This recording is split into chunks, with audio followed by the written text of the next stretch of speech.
Golden Rule Radio is brought to you by McIlvaney ICA. ICA has been America's foremost precious metals brokerage firm since 1972, helping you build a strategic precious metals portfolio. Call 800-525-9556 to buy gold, silver, platinum, or palladium today, or go to McIlvaney.com. Welcome back to Golden Rule Radio, your weekly recap of the precious metals markets and the news that moves the markets. And for those of you that have been watching the metals markets for the last couple weeks, you can probably guess where the price of gold is, about $1,865. Same place it's been for a little bit now. We talked pretty extensively about some of these longer-term market moves in the precious metals and some of the support and resistance levels that we knew we were coming into here in the beginning of November. And we're seeing consolidation across the board. Gold consolidating in the mid-1860s. Silver consolidating just a little over $25 with about a 20-30 cent up and down range. Platinum, wedge consolidation, a rising wedge consolidation, and a little bit broader range since the beginning of November, anywhere from around 1,000 to about 1,100, but still quality consolidation there. And all of this on the heels of the U.S. dollar, which did push up to the 618 Fibonacci correction point at around 96.2 here this morning, and a little bit of a drop back down. So dollar's up, gold is still holding up, silver's still holding up, platinum is up. The Dow is up, the S&P is up, the Dow transports are up. Just about everything is up across the board, including your cost of living, thanks to some of the inflationary expenditures. So we'll look a little bit closer at these precious metals charts here in a second, but before we go any further, Tori, how are you today? Doing great. Going hand in hand with that, look at the gold futures. They just logged their highest settlement price in a very long time based on those inflation concerns. So it adds to the argument of this not being a transitory right, not just current, wave. But future as well. That's right. So no looking pun at that intended. future. That's right. So yeah, gold has been encouraging. Again, I'll go back to what you said 2 weeks ago.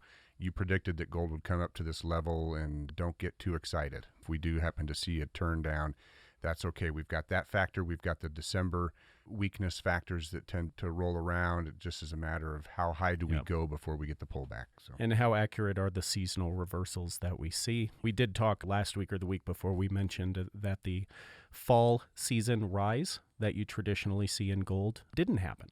So perhaps we don't see the December pullback. And I did put up a little speculative, my perfect Christmas present chart on gold, which I'll throw up here again this week. But if I were writing the story of what the next 6 weeks looks like, here's what I'd want it to do to play out. But we need to break through this first level first. This 1865 mark, you're looking really the beginning of the previous high. The previous high going back to May, June, and then ended with a little drop here in July. But a little over 1900, topping out around 1910, 1915. And that's what we really need to get above so that we can start tackling some of the previous highs on this stair-step down correction that we had in gold. So long-term charts, gold bull market 2015 to present, still looking very strong if you're looking at the long-term layout of that. So Miles, that's actually really encouraging because we talked about this last week on the show. People are still thinking, well, why isn't gold going parabolic? Why isn't silver going up? Why aren't the precious metals doing what they're supposed to do? And they are. So even from last week, it's up. With all of those inflationary numbers rolling in, gold since October 1st, just in the last 6 weeks, up 5.5%, silver and platinum both up 10%. So what more do you want from an inflation hedge than to be far outpacing the monthly inflation numbers like that? So there's still room to catch up. Technically, again, we can break through that. We have to have our ears ready and listening to the news and the major policy decisions coming out of Washington. If they do pass this Build Back Better social spending package that they're talking about, you will see the dollar turn down a bit. You will see, obviously, gold and silver respond accordingly. I don't know how high. Be prepared for that to actually occur before the bill is actually passed. If it looks like it's going to, that's when you'll start to see the precious metals prices climb. And that could actually take us to the next resistance level. Yeah, and then it makes you wonder if you get into those next support levels, which would be, again, getting back to last week's chart, our next major support level on gold is around 2,000. That puts us into the bottom neck, let's call it, of the previous all-time high, which hit on the COVID rise last year, up just shy of 2,100. So major move up to 2,000. And then probably some selling off at that point, and I dare say that which shall not be named, especially if timing-wise we see it coincide with a spending package. Do we hint at market manipulation? Do I say the forbidden M word on the show that we get asked about in the comments every week? Why don't we talk about manipulation? Because you could do an entire show just on that. Well, I'll talk about why that's because important. that's constant. Well, I'm glad you brought it up because I want to allude to something here in a little bit, and I'll just kind of tease the listener here for a bit. But I'm going to get back to that point. But let's talk a little bit, too, about the U.S. dollar. We actually saw 96 crossed, as, again, you predicted in our staff meeting. So with that crossing 96, what do you think there? Because gold and the dollar have been climbing simultaneously, going the same direction, which isn't often the case. But depending on what the market fundamentals are, do you see a reversal here? If you see a reversal in gold, are they going to move in concert with each other on the way down? That's a good question, which is how anybody who doesn't know the answer to a question starts their answer. We start with that's a good question, and then we ramble from there until we fudge our way into it. So I'll just stop right there. That's a good question. I mean, from a charting standpoint, we hit a 618 fib on the dollar index. Again, the dollar index is a basket of currencies, or it's the dollar related to a basket of currencies. So it's not necessarily the value of the dollar as a standalone item. It's the value of the dollar in purchasing power compared to other major currencies. Hit a 618 fib. Probably going to see way oversold on many oscillator indicators, probably going to see some RSI divergence and other divergence against indicators. And it did it in a pretty parabolic fashion. So yeah, I think it would be reasonable to see the dollar turn down for a period of time, purely from a trading standpoint, people who are trading treasuries and trading the international Forex markets. I think you do see the dollar turn down for a time. There's no way you could call a move like this the end of the short-term kind of bull correction in the dollar at this point. Yes, I tend to believe bull markets end with exuberance. And that was a pretty exuberant move. Doesn't mean it's the end of the exuberance yet. So no, I'm still bullish short-term on the dollar until proven otherwise. Just like I'm still bearish on the long-term U.S. dollar until proven otherwise. Long-term U.S. dollar, show me 105 and I'll be a bull again. But not going to happen till then. Well, a couple other news items that could certainly move the metals, and it doesn't have to be in response to monetary policy or something that weakens or strengthens the dollar. We've got President Biden is supposed to be either reconfirming or reappointing Chairman Powell or not. So that decision is imminent. Right. So we could see Lael Brainerd come in here and take over at the Fed. And that leads me to what I said I was going to get to. And I want to talk about the Federal Reserve because this is reaffirming to all of us as physical precious metals owners. We're going to quiz you here a little bit. And I'm going to first ask who wrote this. Well, no, I'll give you a clue. This is written by a former Federal Reserve chairman. And then I will quiz the listener, and I want you to think about. So I can't answer. You can't answer the year. I'll be quiet. So this Fed chairman says, if banks can continue to loan money indefinitely, it was claimed, there need never be any slumps in business. And so the Federal Reserve System was organized in 1913. Let's think about that. So the Federal Reserve System came about in order to avoid any slumps in business. Well, how many business slumps have there been since the inception of the Federal Reserve? So clearly that didn't work, but the whole purpose was to irresponsibly continue to loan money indefinitely, right? So keep that in mind.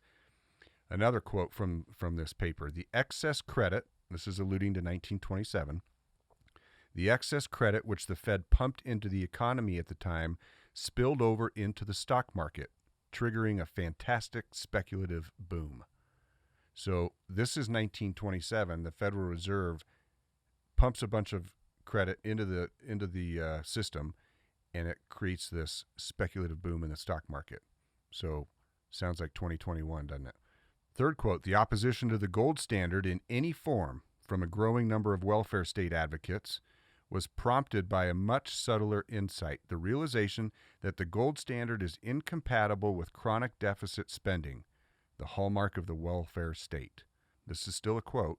Stripped of its academic jargon, the welfare state is nothing more than a mechanism by which governments confiscate the wealth of the productive members of society to support a wide variety of welfare schemes.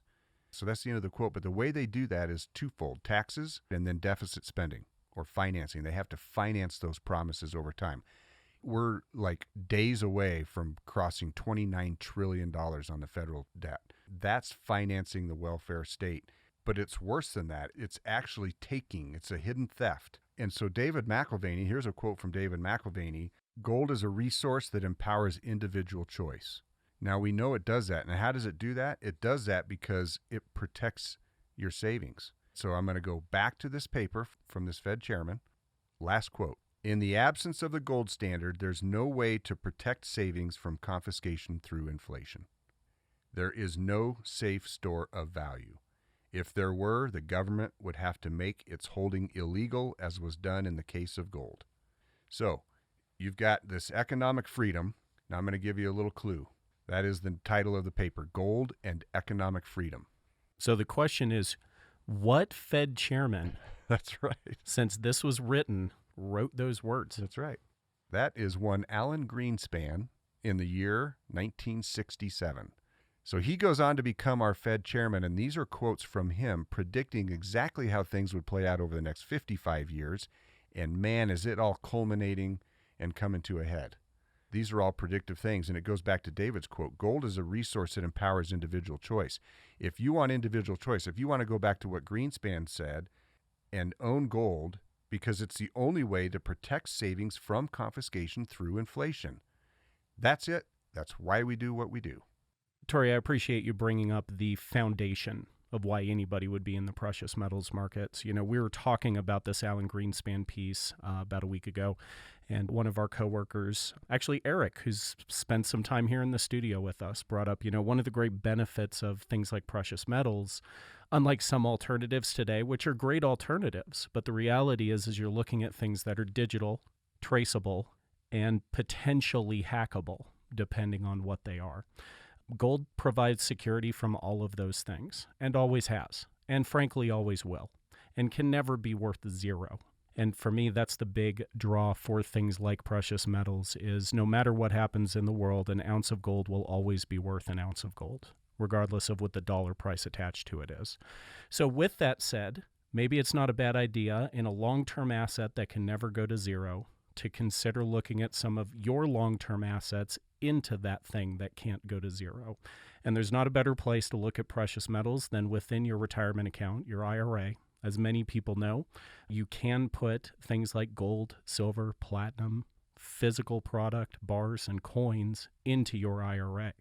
So we encourage you to give one of the advisors here at ICA a call to discuss how you can do that. And if you mention you heard it on Golden Rule Radio, we are running an offer for anybody who's been a gold coin buyer. You're well aware that the gold American Eagle holds a little bit of a premium over other coins.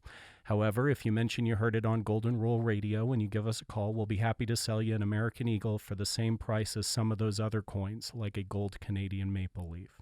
So we are offering a little bit of a discount on the very popular U.S. beautiful American Eagle coin, if you'd like to give one of the advisors here at McAlvany ICA a call.